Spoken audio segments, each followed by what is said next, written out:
I'm Tracy Baxter with today's Record Newswatch. Police say a mother-son theft team from Port Jervis have been taken into custody, but only after the handcuffed son had jumped from the Delaware River Bridge in an attempt to avoid capture.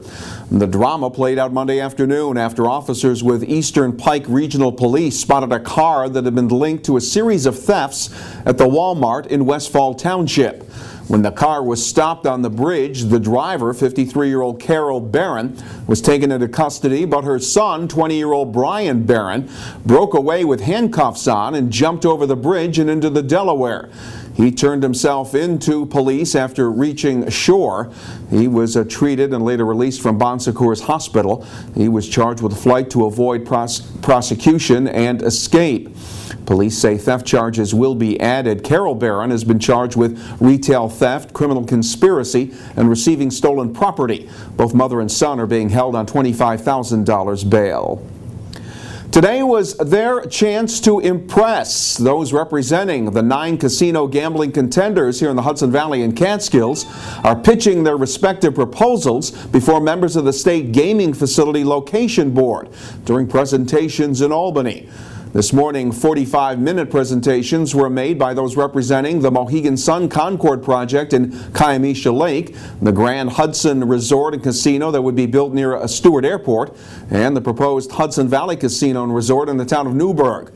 The Times-Herald Record reporter Steve Israel has been listening to the presentations. If there's one theme emerging, I think it's that everyone seems to acknowledge that the Catskills is going to get one casino. People talk about the need constantly of the Catskills. Even the Newburgh project, the Hudson Valley Casino project, even those folks seem to acknowledge that, yes, we know that Sullivan County or maybe Olds is going to get one, but we wouldn't hurt it. So that's a theme that seems to be emerging so far. Keep checking here at Record Online throughout the day for updates on the casino presentations. Up to 2 casino licenses are expected to be granted in this region at some point in the weeks ahead. In Ulster County Court today, Colin Lambert pleaded guilty to a pair of bank robberies last year. The 49-year-old Hunter, New York resident admitted he robbed the Chase Bank on Plattekill Avenue in New Paltz back in April of 2013 and the Key Bank on Market Street in Saugerties in January 2013. No weapon was displayed in either robbery. Lambert is expected to receive a prison term of up to 12 years when he's sentenced October 14th. It is primary day here in the New York State, and those who head to the polls will be deciding a number of ballot positions for the November election.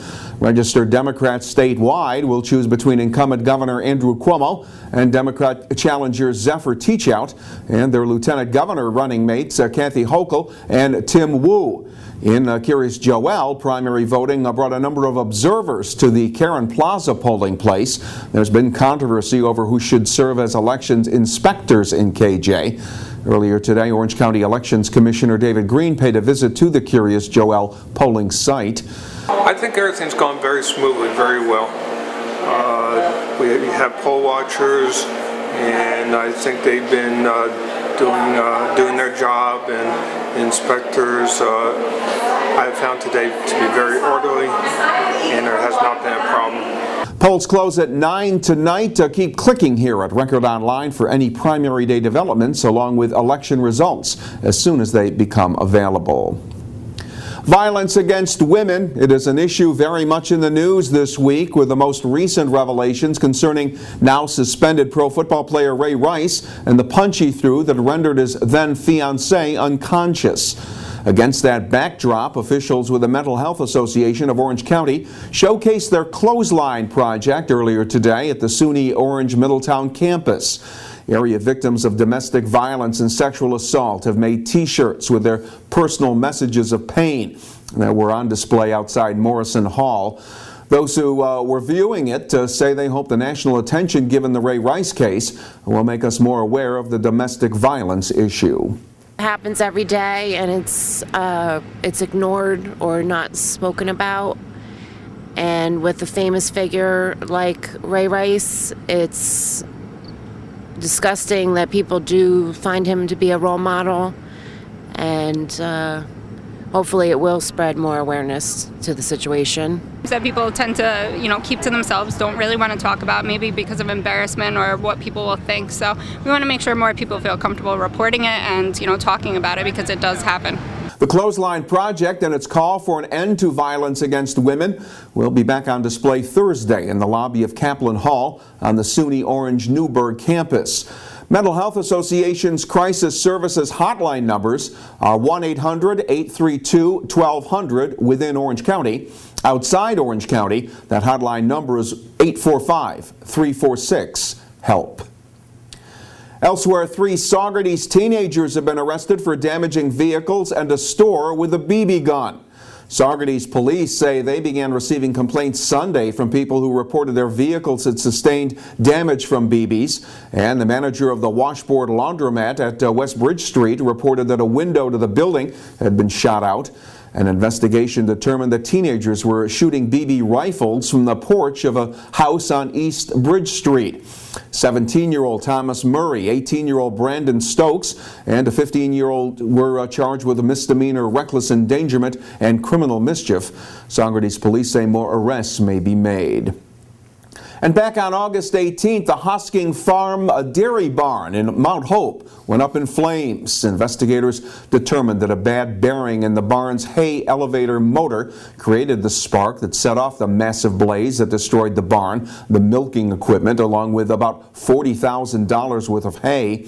Now work is progressing on a rebuild that includes a separate hay barn. Farm owner Mike Hoskinson says there was never any question that he'd get back in business, despite the estimated cost of $100,000 to rebuild and the lost income from hay and milk sales. He says insurance will cover about $80,000. The rest, he says, has come from the overwhelming support he's received from friends, neighbors, and even strangers.